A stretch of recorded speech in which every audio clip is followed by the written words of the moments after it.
Hello बच्चों, कैसे हो? उम्मीद करता हूँ कि बहुत ही अच्छे होंगे आप लोग। तो प्यारे बच्चों, आप सभी का हमारे YouTube channel SCN education point पर बहुत बहुत स्वागत है। तो आज की क्लास में हम लेकर के आए हैं आपके लिए नॉर्मलता। नॉर्मलता क्या होती है, इसको समझेंगे हम। और नॉर्मलता के बाद नॉर्मलता के न्यूमेरिकल्स को हल करने के लिए हमें तुल्यांकी भार की जरूरत पड़ती है। तो तुल्यांकी भार क्या होता है, इसको सीखेंगे और इसके बाद हम नॉर्मलता पर प्रश्नों को सॉल्व करेंगे। तो बच्चों, आइए आज की क्लास की शुरुआत करते हैं।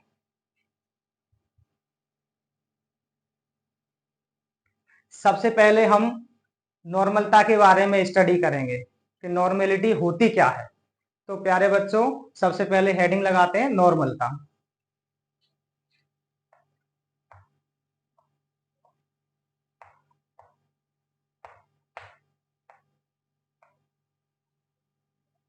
इसको इंग्लिश में बोलते हैं नॉर्मेलिटी।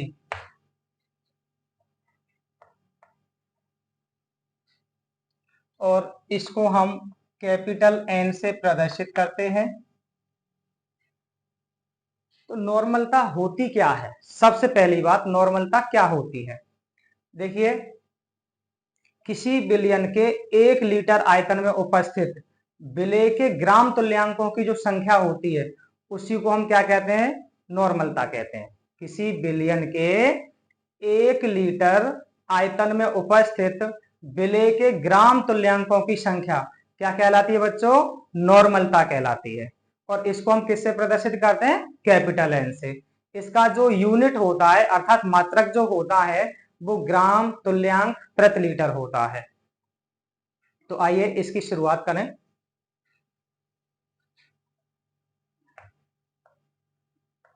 किसी बिलियन के 1 लीटर आयतन में उपस्थित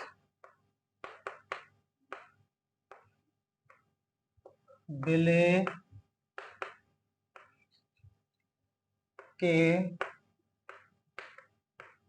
ग्राम तुल्यांकों की संख्या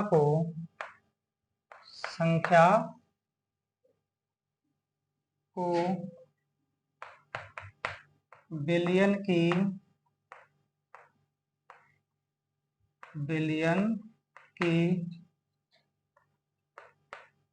नॉर्मलता कहते हैं। बिलियन की नॉर्मलता कहते हैं। इसे कैपिटल एन से प्रदर्शित करते हैं। इसे कैपिटल एन से प्रदर्शित करते हैं। इसका मात्रक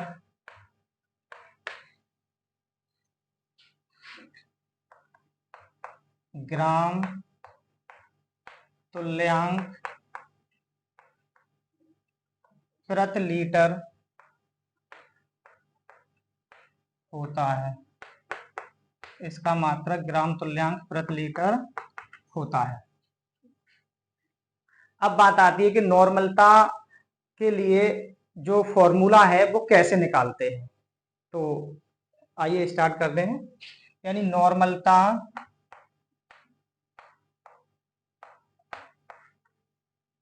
बराबर विलेय के ग्राम तुल्यांकों की विलेय के ग्राम तुल्यांकों की संख्या बटे बिलियन का आयतन। बिलियन का आयतन वो भी होगा लीटर में। किसमें होगा बच्चों? लीटर में। अब बात करते हैं कि विलेय के ग्राम तुल्यांकों की संख्या कैसे निकालते हैं हम।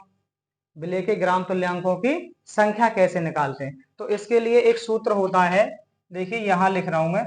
चूंकि विलेय के ग्राम तुल्यांकों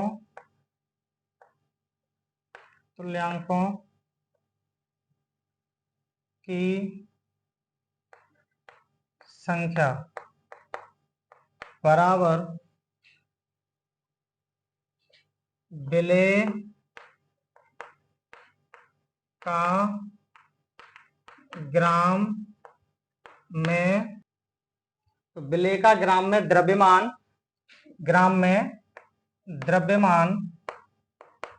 बटे विलेय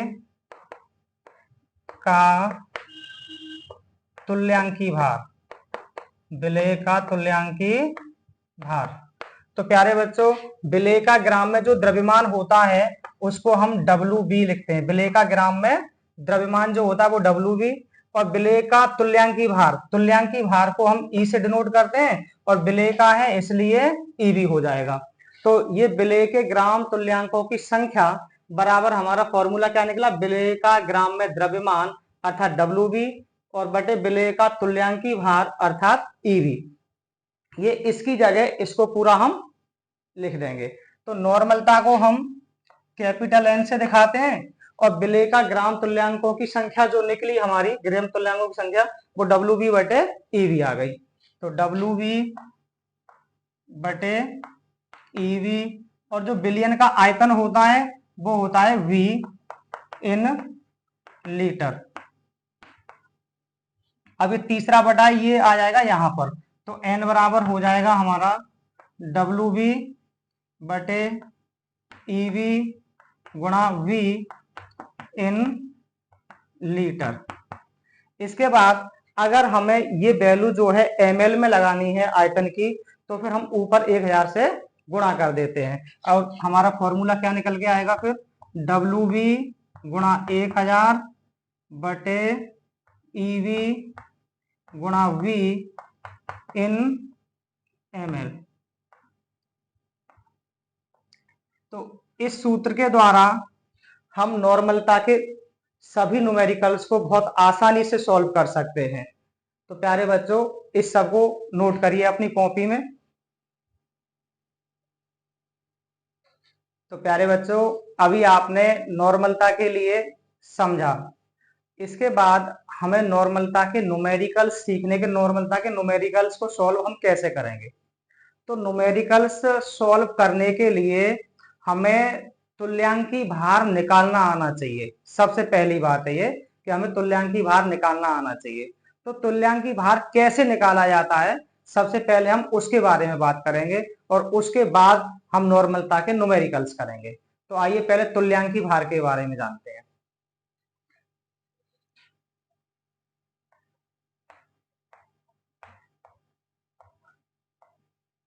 तुल्यांकी भार, इसको इंग्लिश में बोलते हैं इक्विवेलेंट मास,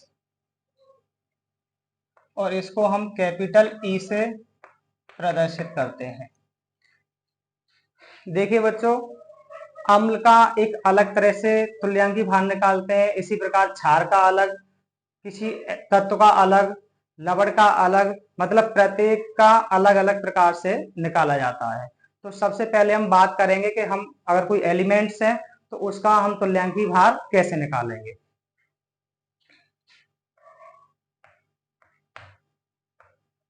तत्व का तुल्यांकी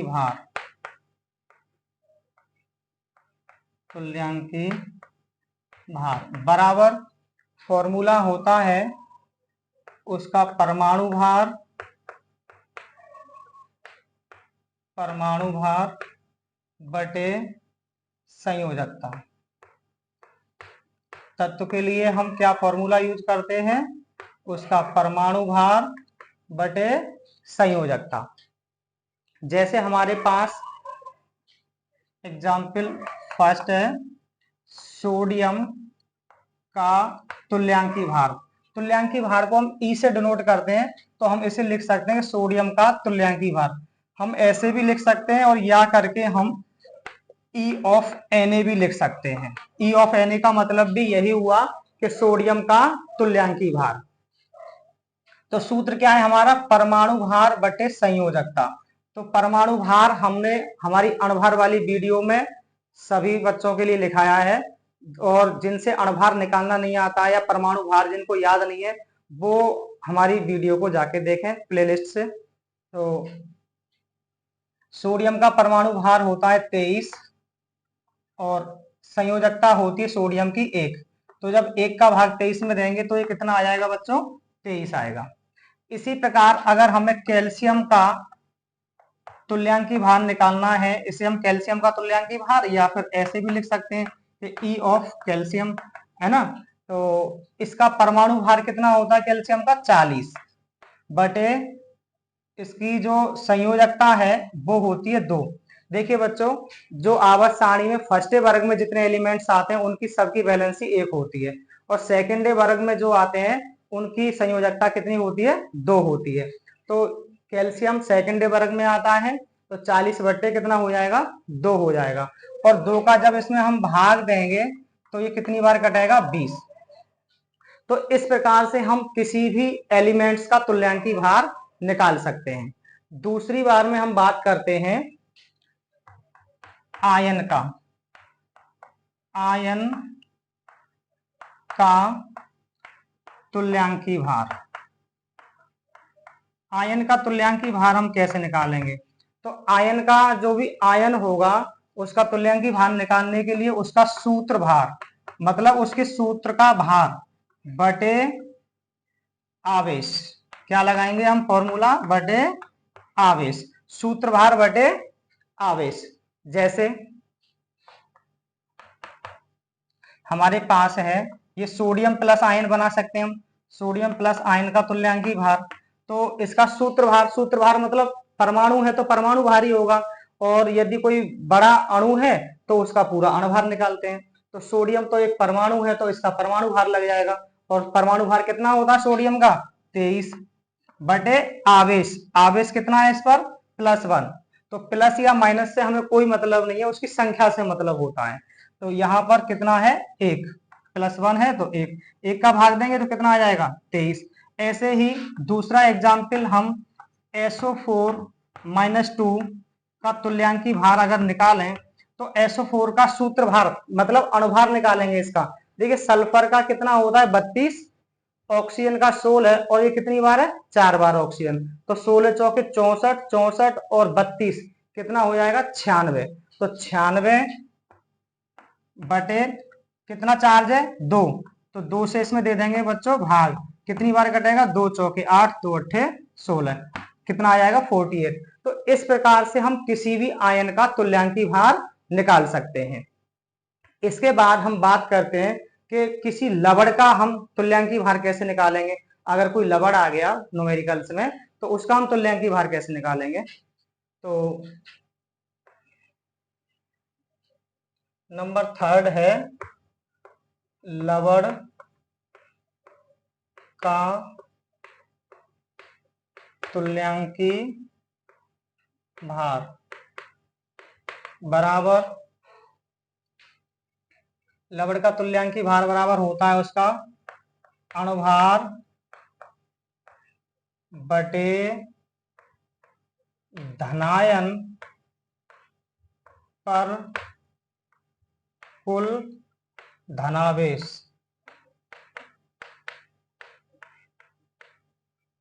धनायन पर कुल धनावेश जितना भी हो धनायन पर, ठीक है ना। जैसे हम बात करें एग्जाम्पल NaCl।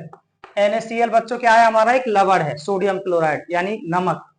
तो NaCl का अगर हम तुल्यांकी भार निकालें NaCl का तुल्यांकी भार बराबर, तो इसका अणुभार, अब इसका अणुभार कितना आएगा, सोडियम का परमाणु भार होता है 23 और क्लोरीन का होता है 35.5, और इन दोनों को जब हम जोड़ेंगे तो हो जाएगा 58.5।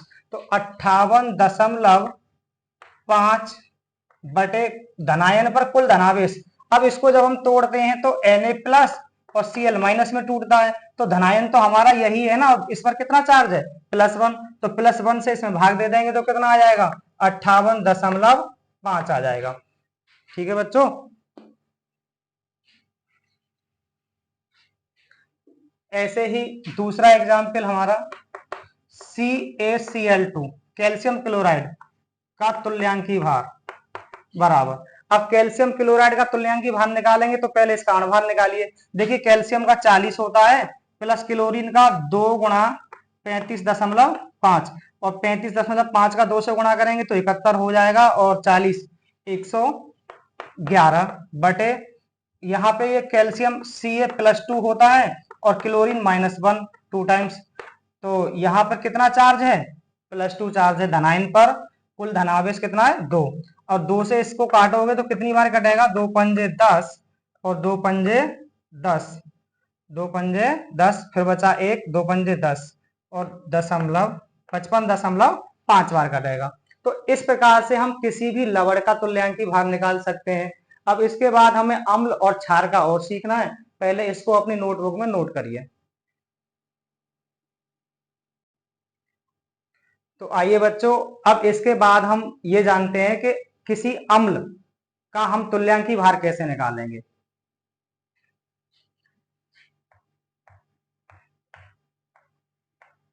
अम्ल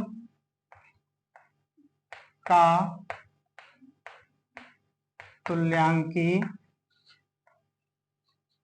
भार बराबर, हम फॉर्मूला लगाएंगे, उसका अणुभार बटे H धनायन की संख्या, H धनायन की संख्या,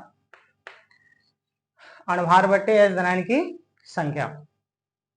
यानी कि हमारे पास एग्जाम्पल है HCl हाइड्रोक्लोरिक एसिड का तुल्यांकी भार, तो इसका अणुभार बटे H धनायन की संख्या। अब अणुभार कितना आएगा, हाइड्रोजन का कितना होता है 1 परमाणु भार और क्लोरीन का परमाणु भार होता है 35.5, जब दोनों को हम जोड़ेंगे तो कितना हो जाएगा, 36.5 हो जाएगा। तो 36.5 बटे H धनायन, तो ये एक ही देगा क्योंकि इसके पास एक ही H है, तो एक से जब भाग देंगे हम इसमें तो कितना आ जाएगा 36.5। ऐसे ही दूसरा एग्जाम्पल हमारे पास H2SO4 का तुल्यांकी भार, ये सल्फ्यूरिक एसिड है बच्चों, सल्फ्यूरिक एसिड का तुल्यांकी भार हम कैसे निकालेंगे। यानी कि देखो हाइड्रोजन 2 बार है तो 2 गुणा 1 प्लस सल्फर का कितना है 32 प्लस 4 गुणा 16, तो 16 चौके 64 और 32 96 और 2 98, ये इसका जो मोलिक्यूलर मास अर्थात अणुभार H2SO4 का अणुभार कितना हो गया 98। तो हमें यहाँ अणुभार बटे H धनायन की संख्या लगाना, तो अणुभार कितना है 98 बटे कितने H देगा ये 2H, तो 2 से जब इसमें हम भाग देंगे तो कितना आएगा 49, कितना आएगा 49 आएगा। इसी प्रकार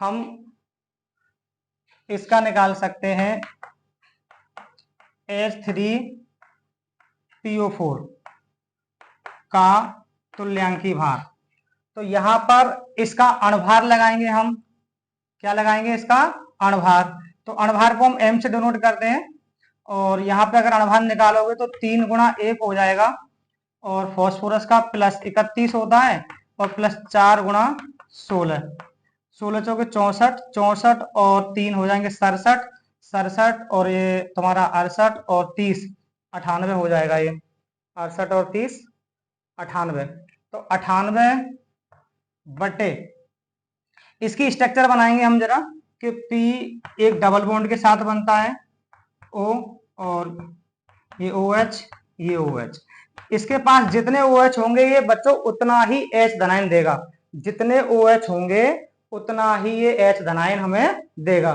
तो कितना देगा ये हमें, 1 2 3, तो 3 से हम इसमें भाग कर देंगे, आंसर आ जाएगा 3 तिया 9 और 3 दूनी 6 दशमलव कितना बचा 2, 3 छिंग 18 और फिर 3 छिंग 18, तो मतलब 32.67 लिख सकते हैं हम इसका।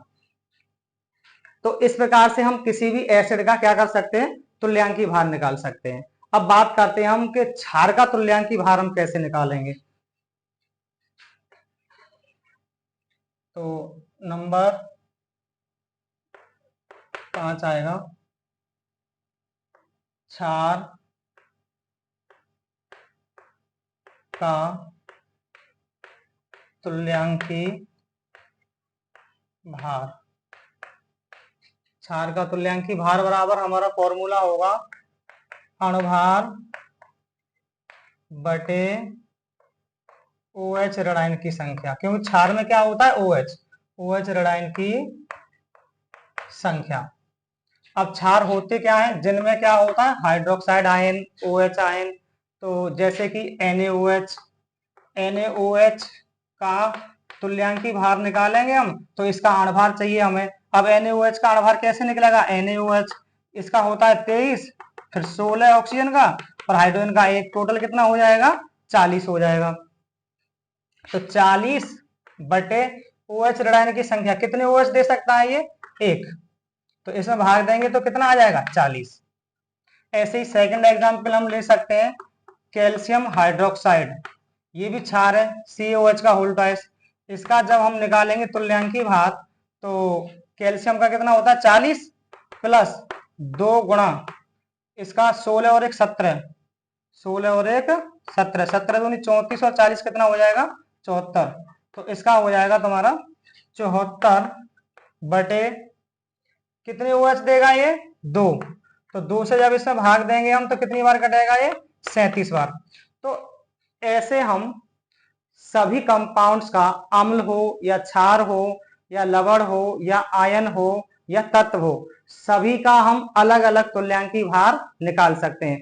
और जब बच्चों हमसे तुल्यांकी भार निकालना आता होगा तो हम नॉर्मलता के न्यूमेरिकल्स बहुत ही आसानी से सॉल्व कर सकते हैं और हमें कोई भी समस्या नहीं आएगी।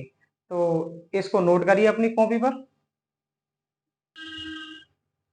तो आइए बच्चों अब शुरुआत करते हैं न्यूमेरिकल्स की। हम नॉर्मलता के न्यूमेरिकल्स को कैसे सॉल्व करेंगे और बहुत आसानी से। तो आइए प्रश्न लिखते हैं।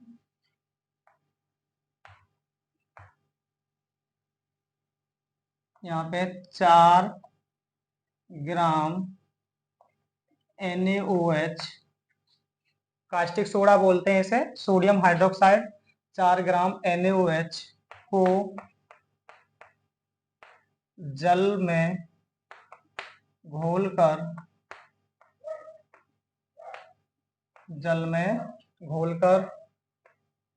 250 ml विलियन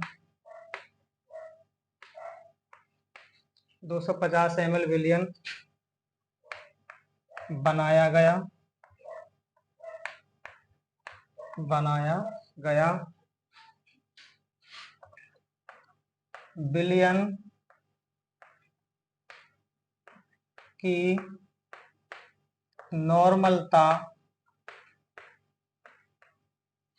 विलियन की नॉर्मलता की गणना कीजिए।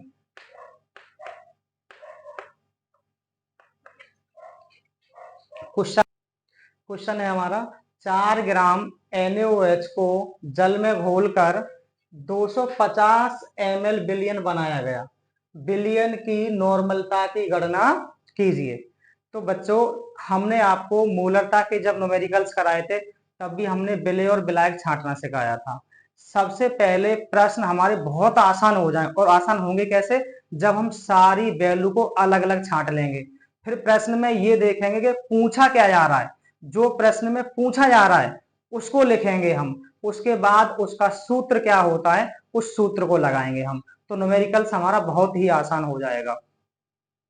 तो यहाँ 4 ग्राम कास्टिक सोडा है अर्थात NaOH है, और उसको जल में घोलकर 250 ml विलयन बनाया गया है। तो इसका मतलब जल की मात्रा ज्यादा है।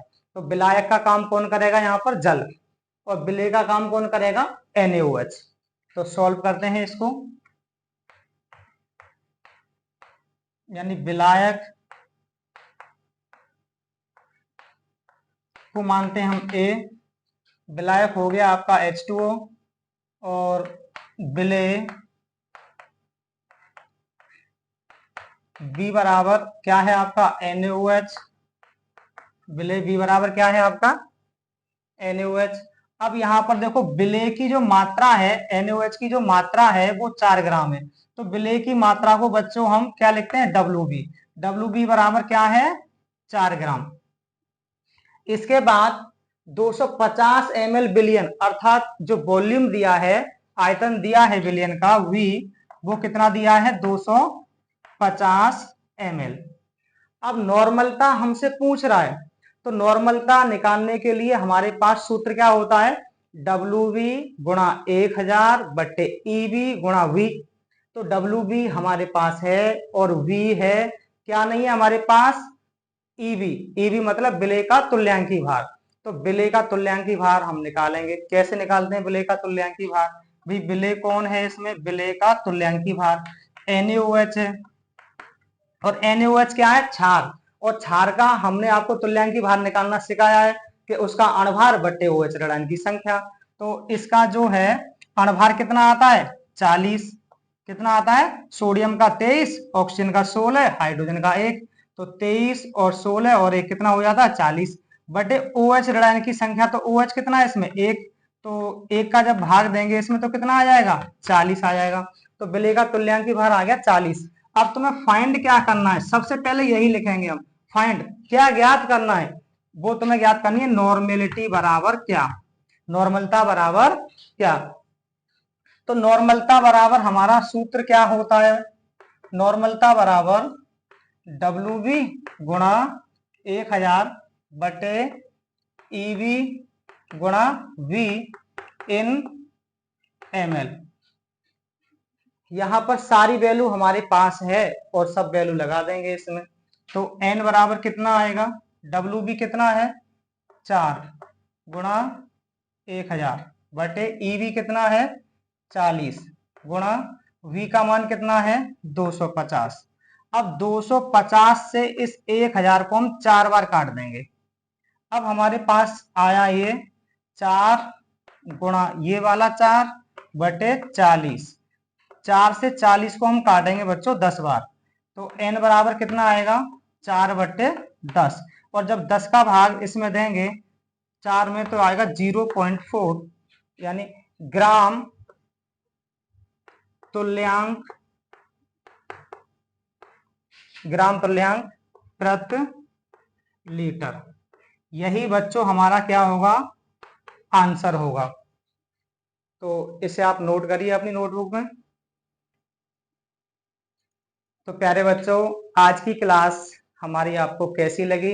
अगर हमारी क्लास आपको अच्छी लगी है तो कमेंट करके जरूर बताएं, और हमारी क्लास को अपने दोस्तों के साथ शेयर करें।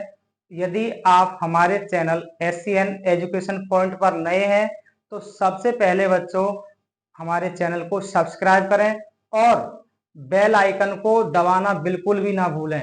सबसे पहले बेल आइकन को दबाएं और उस पर ऑल वाली घंटी पर क्लिक करें, जिससे कि हमारी आने वाली प्रत्येक वीडियो आपके पास सबसे पहले पहुंचे।